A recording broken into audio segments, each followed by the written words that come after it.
Stone 12 Days of IPA, episode number 2 of Brutal Battle. So, second of 6, and I'm excited because if you listen to the last episode of these, I found a beer that took me back in time to the best beer time of my life.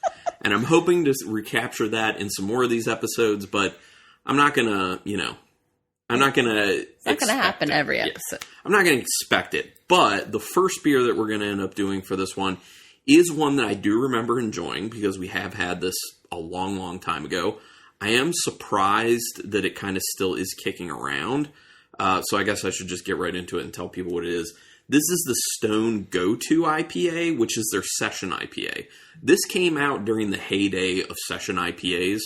Yeah, it's been a while. And that was a flash in the pan, basically, that fad. Yeah. Session IPAs were cool. You can still find some.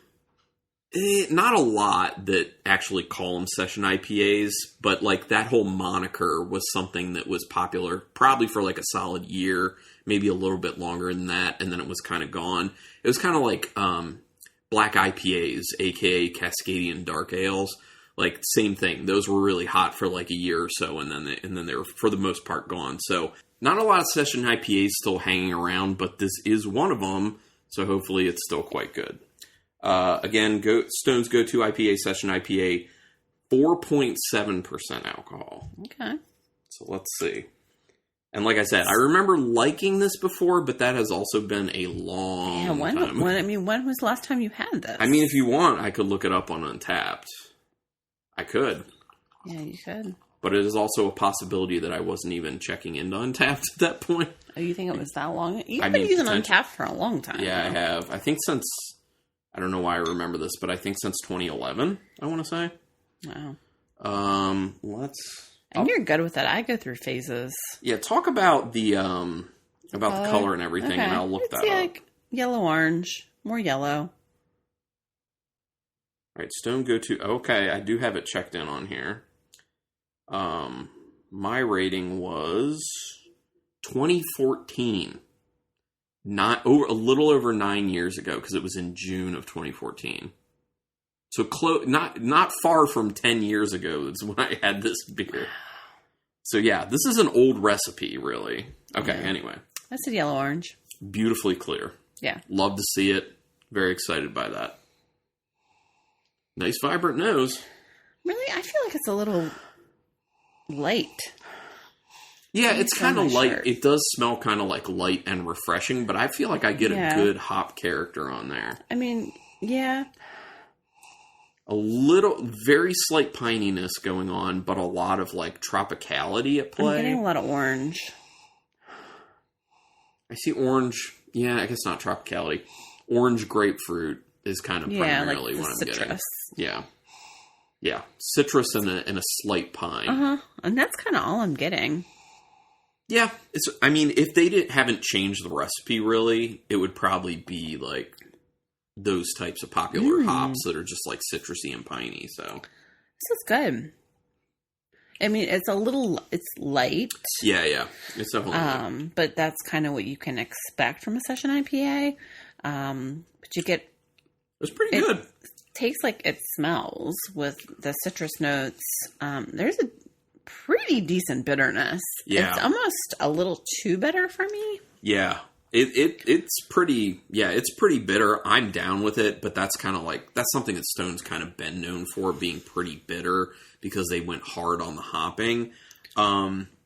It's good. I do get a decent, and I think this is one of the things you're liking about it.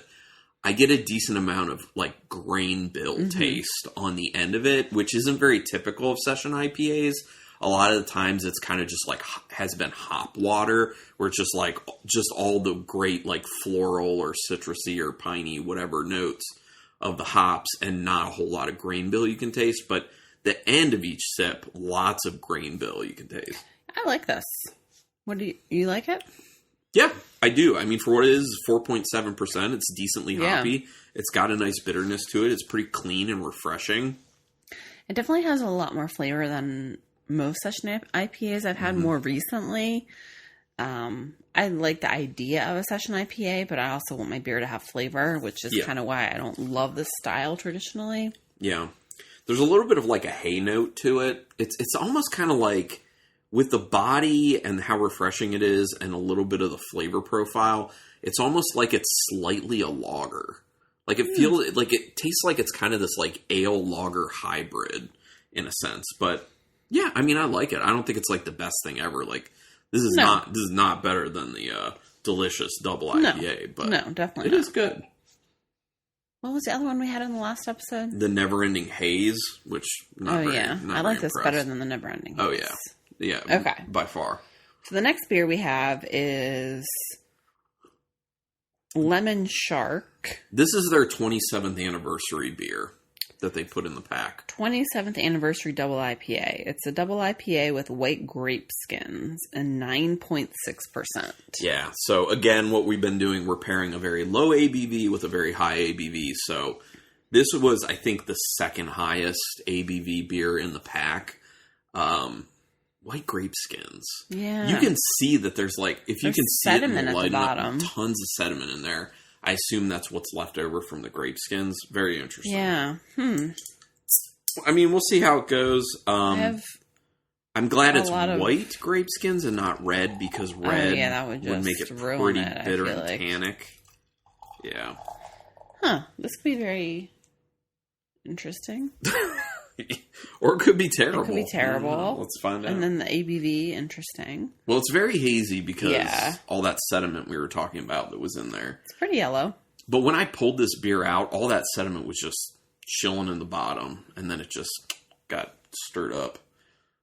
There's a decent, like, creamy head on top, which is interesting. Very, like, thick, bubbly. You smell the grape skins. Yeah, there is a white grapey smell to it.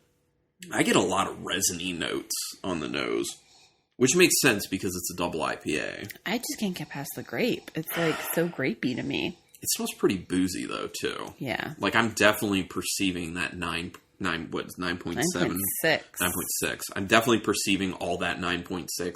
It's kind of astringent. I'm really hoping that's not the case in the flavor, because if that is the case, we got problems. But yeah, I mean, the grape skins are, I don't want to say I like that in there nose-wise. It's interesting. I kind of do. Okay, I'm not sold on it. I kind of like it. That's kind of all I am having a tough time getting past that smell, though. I mean, I do get that lemoniness, hence the name Lemon Shark. But the lemon's like, it's like lemon peel because there's so much of a bitterness to it. I don't know. This could go either way for me. Let's see. Oh, it's very soft. Oh. It's very soft. It's very delicate, and I don't perceive the booze nearly as much. I mean, I perceive it, but not 9.6%. Not to the degree that you perceive it on the nose. I'm kind of liking this. It is so soft and delicate. It is a lot smoother and a lot less astringent than you would assume from the nose and the ABV. It is a bit syrupy, though, in its mouthfeel. Yeah, it's very full-bodied. Yeah. It's on the sweeter side, and I'm not perceiving any bitterness, really. It's very resiny, a lot of pine. Especially, I'm having a tough time perceiving bitterness compared to the last one, which was so bitter. Yeah. I like it. I think I like this more than the Delicious? No, more than our first beer. Yeah, I like it more than the go-to. I don't think I like it more than Delicious. Not more than the Delicious. I really don't. The Delicious was quite delicious. And as a reminder to people, in the final episode of this series, we're going to be doing each of our final rankings of these beers. So, you might have a sense of where we're going with it as we kind of suss it out along the way. But, this is very piney, though. I get a little bit of that lemon peel I was talking about in the nose, but it's very piney to me. Mm-hmm. It's very, hoppy, resiny, just, lots of lupulin going on. Just a lot going on in general in the beer. There's a lot of, I taste that. And then you take another sip and you get more. Would I say that I taste the grape skins? No. But is that what's making it smoother and kind of creamy? It must be. I suppose. So that's interesting. Text on the back. Oh, yeah, that's right. You can read that. Good point. If there is any, like, flavor text. Okay. And for this year's anniversary beer, we found inspiration in the Southern Hemisphere. This double IPA is brewed with peacherine. I don't know what that is. Peacherine hops and Rawaka. Yeah, I know Rawaka. Along with special ingredients called Phantasm and extract from Sauvignon Blanc grape skins. Okay. Sapwood Cellars have used that before. All sourced from New Zealand, combined with some good old-fashioned mosaic hops from the U.S. and amped up grain bill. We've got ourselves a unique sensory experience full of dankness, tropical citrus notes. Yeah. Coming in at a smooth 9.6% in honor of the year we started, 1996. This is one that could creep up on you. Definitely. It definitely could. So I guess since you read that, I should read the go-to. There's a lot of text on this. A vibrant hop-bursted session IPA. Since day one, we've been abundantly forthright and fully transparent about our lust for hops. It's led us to craft many an IPA, most of them imperial, some intense for their time and all timeless in their intensity.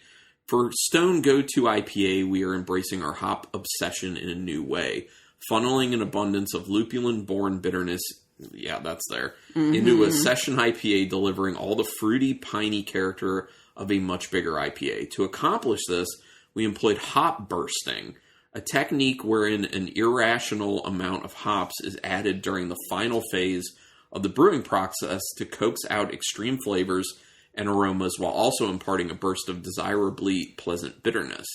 The result is an alpha acid-rich beer that you can enjoy more of without missing out on the assertive hop character you, like us, crave. So sit back and go with your new everyday go-to IPA and bask along with us in the glory of the almighty hop.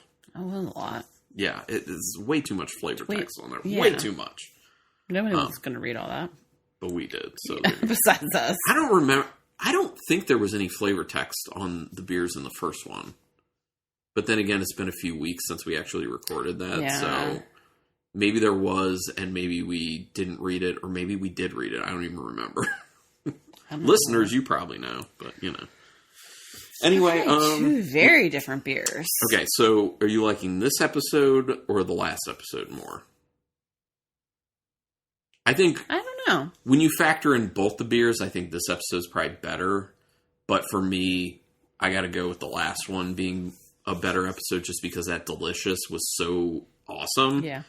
And, you know, all the feels that I got from it, basically. All the feels. And he's still talking about it. I still talk about it. I still dream about it. I need to get more. But, yeah, okay, this was cool. I'm not going to do all the things at the end. We're just going to roll along and go to the next two of this IPA pack. So, everyone, thank you for checking this out. And until next time. Keep it brutal. I feel so